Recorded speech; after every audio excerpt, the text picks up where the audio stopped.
आपके दर्शकों को नव वर्ष की शुभकामना। चूँकि आगामी 17 जनवरी को औरंगाबाद जिला मुख्यालय के नगर भवन में राष्ट्रीय जनता दल कार्यकर्ता संवाद सम्मेलन का आयोजन किया गया है, जिस कार्यक्रम में जिले के प्रभारी मंत्री सह राजस्व एवं भूमि सुधार मंत्री डॉक्टर आलोक कुमार मेहता जी सहित भभुआ से विधायिका संगीता कुमार उनका नाम है, फिर निरंजन राय जी, सौरभ कुमार जी, कई एमएलसी और माननीय विधायक आएंगे। साथ ही साथ औरंगाबाद राजद के चारों विधायक और प्रदेश के कार्यकर्ता पदाधिकारी राष्ट्रीय जनता दल के, ये अनुसूचित जाति प्रकोष्ठ के प्रदेश अध्यक्ष अनिल कुमार साधु जी रहेंगे और प्रत्येक प्रखंड से प्रखंड अध्यक्ष के नेतृत्व में हजारों की संख्या में कार्यकर्ता नगर भवन में उपस्थित होंगे। यह कार्यक्रम राष्ट्रीय जनता दल का महत्वपूर्ण कार्यक्रम है और इस कार्यक्रम में हमारे जो कार्यकर्ता साथी रहेंगे उनको हमारे पदाधिकारी केंद्र सरकार की विफलता से अवगत कराएंगे। क्योंकि हम सारे लोग जानते हैं कि भाजपा जब सत्ता में आई थी तो लोगों को से वादा करने का काम की थी लोकसभा चुनाव के पहले कि हम 2022 तक पूरे देश के जो बेघर लोग हैं, जिनका छत नहीं है, उनको हम पक्का घर मुहैया कराएंगे। प्रतिवर्ष 2 करोड़ लोगों को, बेरोजगारों को सरकारी नौकरी देंगे। आज 10 साल होने वाले हैं, उनको 20 करोड़ नौकरी देनी चाहिए। नौकरी देंगे क्या? कोरोना के नाम पर, नोटबंदी के नाम पर करोड़ों लोग बेरोजगार होकर के घर में अपना बैठे हुए हैं। तीसरी बात, उन्होंने कहा कि किसानों की आय दुगनी करेंगे, लेकिन दुगनी क्या होगी? उनकी आय आधी हो गई। जो उर्वरक थे, खाद थे, रासायनिक जो कीटनाशक दवा थे, उनका दाम काफ़ी बढ़ा दिया गया।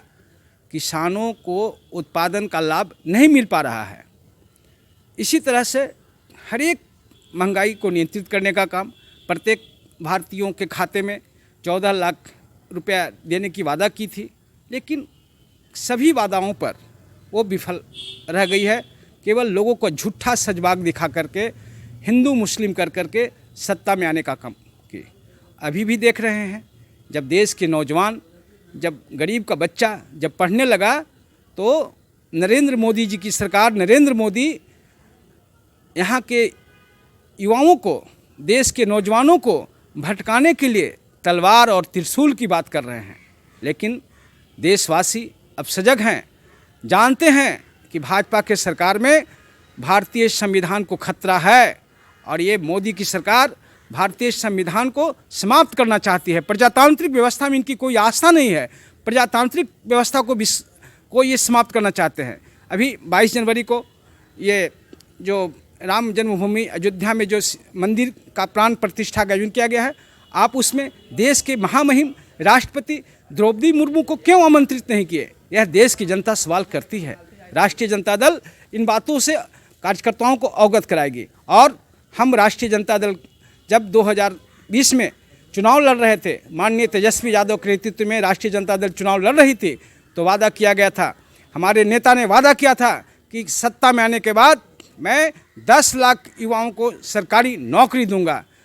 हम पूर्ण रूप से सत्ता में नहीं हैं, फिर भी बिहार में 2 महीने के अंदर 2.5 लाख लोगों को शिक्षक की नौकरी दी गई और 4 लाख जो नियोजित शिक्षक थे उनको राज्यकर्मी का दर्जा दिया गया। यह देश के लिए बहुत ही ऐतिहासिक और महत्वपूर्ण काम है।